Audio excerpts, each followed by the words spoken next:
Atop the Charleston Battery lies a memorial plaque honoring the noble efforts of a pro-Union regiment, the 54th Regiment, who stormed the Battery Wagner in Charleston. It was those noble efforts that led to the creation of the plaque, right? Well, the story is a bit more complicated than that.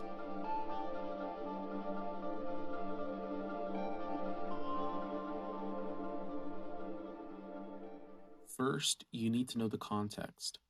The history behind the regiment begins with John A. Andrew, the former governor of Massachusetts. John A. Andrew was born on May 31st, 1818. He was an abolitionist and, upon the establishment of the Emancipation Proclamation, eagerly sought to organize the creation of a regiment devised entirely of black soldiers. Recruitment was sought throughout the United States and even some sections of Canada. The search sought free black individuals who were eager to fight for the Union. The recruitment ended up being a success, leading to the creation of not only the 54th Regiment, but also the 55th. Governor Andrew then searched for officers with similar anti-slavery views in order to lead the regiments. Initially, the 54th Infantry did not fight in combat until a skirmish with Confederate troops on July 16, 1863, on Grimball's Landing located in James Island. The attack served as a diversion for the upcoming attack of the Battery Wagner and helped provide experience for the regiment. Soon after, 5,000 Union soldiers walked towards the Battery Wagner on July 18th. Leading the Union assault was the 54th Regiment, under the command of Colonel Robert Gould Shaw. The battle began between the two sides for the rest of the day. And, during the battle, Shaw died leading the regiment. The battle resulted in a 42% casualty rate on the Union side, and on July 19th, the battle came to an end with a Union defeat. Despite the loss, the 54th Regiment's dedication and valor was enough to catch the eyes of many other politicians and other government leaders, sparking new waves of black soldiers being enlisted into the Union Army. And by the end of the Civil War, 10% of Union soldiers were African American. While not winning the battle, the 54th Regiment helped in pushing politicians to accept black soldiers into the military, and as a result, helped lead a Union victory.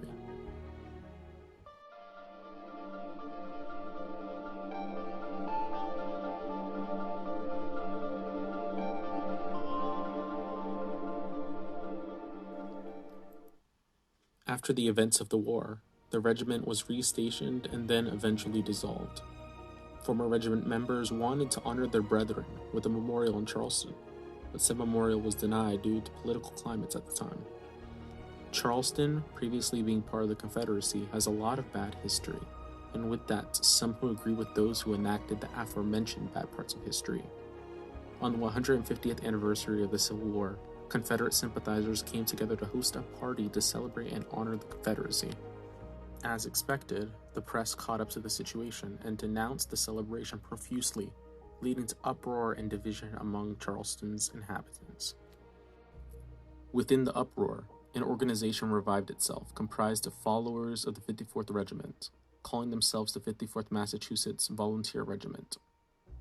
This group sought to establish a memorial to the 54th Infantry, not only to honor the soldiers who had lacked acknowledgement by the city of Charleston, but to also help fight against the modern Confederate movement symbolized by the 150th Civil War anniversary celebration.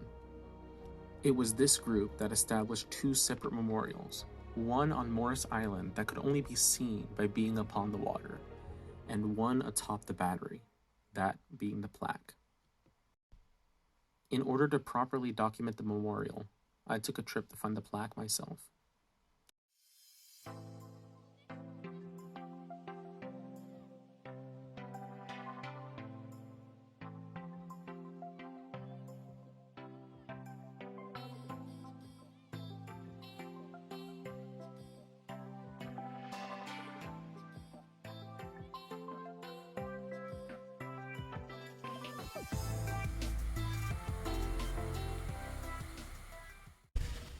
Well, I'm at the battery, and I'm gonna go find that memorial plaque.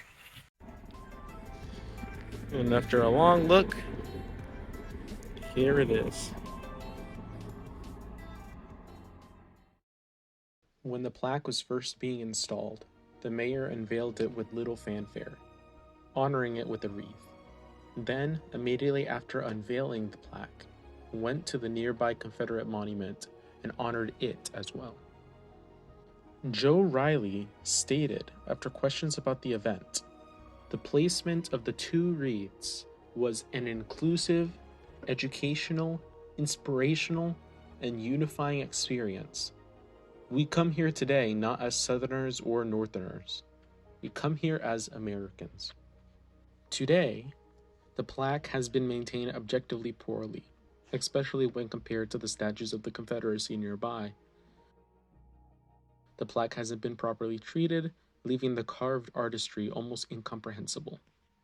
The creation of the plaque is an important stepping stone for Charleston, being the first pro-Union memorial to be erected in the city. However, the lack of fanfare, overall subdued memorial, and lack of maintenance left the plaque feeling like an afterthought. Regardless of its effectiveness, the plaque honors the noble efforts of the 54th Infantry and acts as a symbolic stronghold to defend against the modern Confederate movement, being most literally in the way of the Confederacy itself.